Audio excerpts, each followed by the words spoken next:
Side खबरों के लिए सब्सक्राइब करें फ्लेम मीडिया और उसके बाद बेल आइकन को प्रेस करें ताकि सबसे पहले आपको मिले एक्सक्लूसिव खबरें।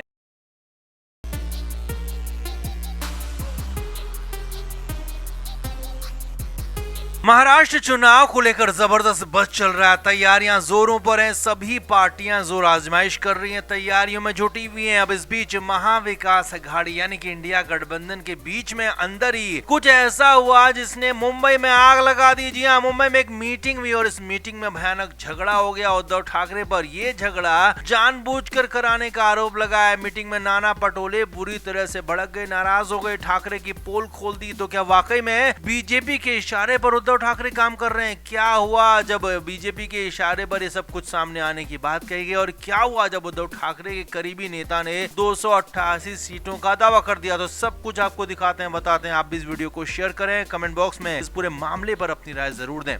तो महाराष्ट्र की सियासत में वैसे ही बवाल चल रहा है, लेकिन महाविकास अघाड़ी के अंदर बवाल ज्यादा है, हंगामा ज्यादा है और अब तो सीधे सीधे झगड़ा होने लगा है। सीधे सीधे मुद्दे पर आते हैं जो कि मुंबई में सामने आया है। असल में महाविकास अघाड़ी के नेताओं की मुंबई में एक बैठक हुई और ये बैठक तब हुई जबकि शिवसेना यूबीटी यानी कि उद्धव ठाकरे की पार्टी के नेता अंबादास दानवे ने एक हैरानी भरा बयान दिया। अंबादास दानवे ने कहा कि उनकी यानी कि उद्धव ठाकरे की पार्टी महाराष्ट्र की सभी 288 सीटों पर चुनाव लड़ने की तैयारी कर रही है, कैंडिडेट जुटा रही है और सभी सीटों पर अपने प्रत्याशी खड़े करेगी। और यही नहीं, अंबादास दानवे ने यहां तक कह दिया कि हम सब कुछ सोचकर देखकर तय करेंगे कि अगर किसी को सीट देनी है तो कितनी सीटें देंगे और कौन कौन सी सीटें देंगे ये हम तय करेंगे, नहीं तो हम अकेले चुनाव लड़ेंगे। सभी 288 सीटों पर चुनाव लड़ेंगे, हमारी तैयारी पूरी हो चुकी है। अब ये बयान आना था कि हंगामा मच गया, बवाल हो गया, क्योंकि अंबादास दानवे उद्धव ठाकरे के करीबी नेताओं में गिने जाते हैं। उनके बयान को हल्के में बिल्कुल भी नहीं ले सकते थे। लिहाजा अंबादास दानवे के बयान के बाद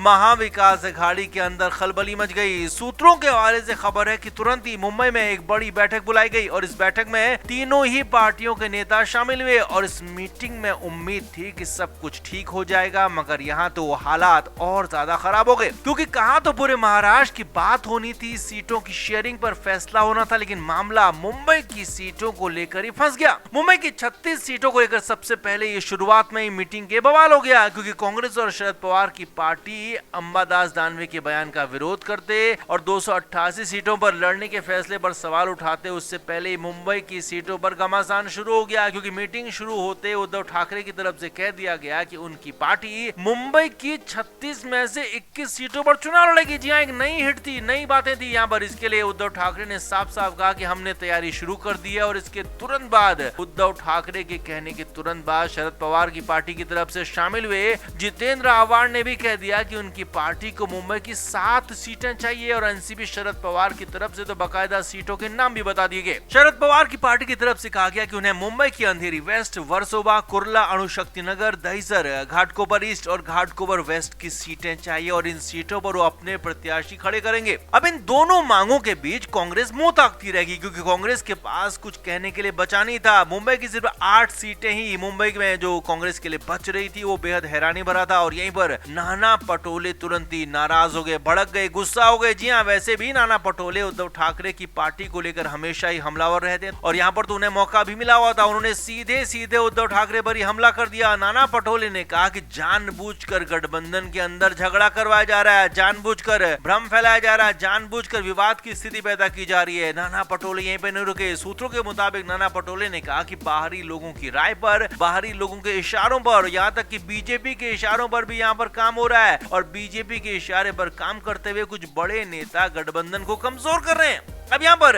नाना पटोले का साफ साफ इशारा उद्धव ठाकरे की तरफ था कि वो बीजेपी के इशारे पर काम कर रहे हैं, गठबंधन को कमजोर कर रहे हैं। नाना पटोले ने आगे कहा कि एक पार्टी को 36 में से 21 सीटें मिलना और दूसरी पार्टी जो कि महाराष्ट्र की सबसे बड़ी पार्टी है उसके लिए सिर्फ 8 सीटें छोड़ना ये बर्दाश्त के लायक बिल्कुल भी नहीं है और ये तो बिल्कुल भी नहीं चलेगा। बीजेपी के इशारे पर जो हो रहा है, जानबूझकर गठबंधन के अंदर झगड़ा जो करवाया जा रहा है वो बिल्कुल नहीं चलेगा। ये गठबंधन के लिए ठीक नहीं है और ऐसे में गठबंधन तो बिल्कुल भी हो नहीं पाएगा।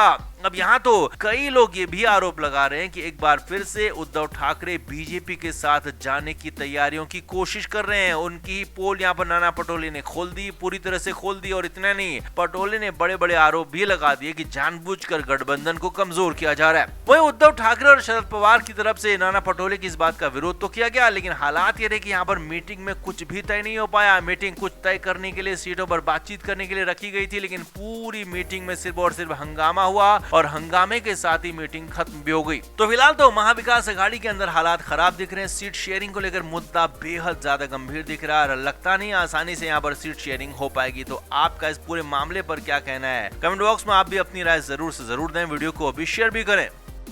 तो शरद पवार महाराष्ट्र की सियासत के पितामह हैं और कैसे, कब, कौन सी चाल चलनी है, ये शरद पवार अच्छी तरह से जानते हैं। चाणक्य नीति में माहिर है। अब सूत्रों के हवाले से हमने ही आपको बताया था कि उद्धव ठाकरे ने संजय राउत को बुरी तरह से मीटिंग में सबके सामने डांटा था, फटकारा था। हालांकि ये डांट किसी और वजह से थी, लेकिन शक ये भी था कि संजय राउत उद्धव ठाकरे की जासूसी कर रहे हैं और ये जासूसी उद्धव ठाकरे का ही खेल खराब कर रही है।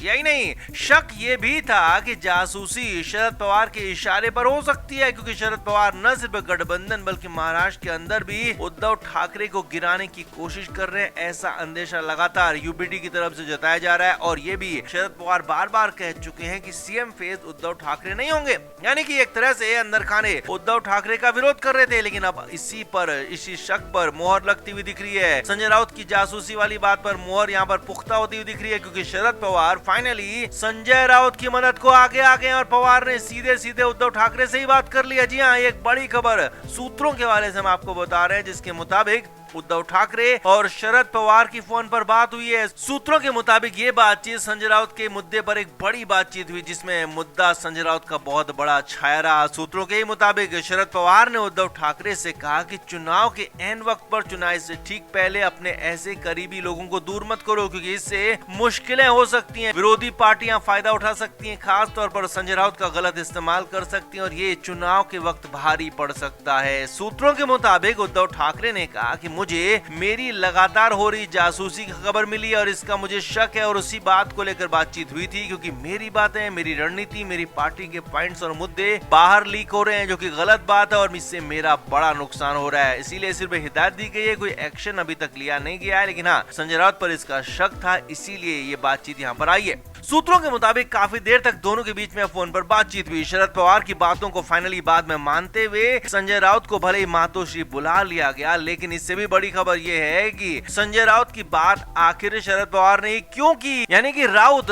शरद पवार के पास गए होंगे, अपना दुखड़ा रोया होगा और उसके बाद ही शरद पवार संजय राउत की मदद के लिए खड़े हो गए होंगे। यानी कि एक तरह से जो शक जताया जा रहा था कि संजय राउत उद्धव ठाकरे से ज्यादा शरद पवार के लिए लॉयल हैं, शरद पवार के लिए ज्यादा काम कर रहे हैं, तो उस पर यहाँ पर मोहर लगती हुई दिख रही है। हालांकि अब उद्धव ठाकरे ने आमने सामने एक्शन ले लिया है, तो हो सकता है कि बिल्कुल कुछ दिन तक जासूसी रुक जाए, लेकिन हो कहते हैं ना कि चोर चोरी से जाएगा लेकिन हेरा फेरी से नहीं जाएगा, तो ऐसा ही कुछ यहाँ पर हो सकता है। जल्दी आगे कुछ और भी हो सकता है, जल्दी आगे जासूसी फिर से हो सकती है, यानी कि करीबी बातें, अंदर की बातें फिर से बाहर आ सकती हैं और इसका शक एक बार फिर से वहीं हो सकता है जहां पहले जताया जा रहा था। तो आपका इस पूरे मामले पर क्या कहना है, कमेंट बॉक्स में आप जरूर बताएं। वीडियो को शेयर भी करें। Flame media report.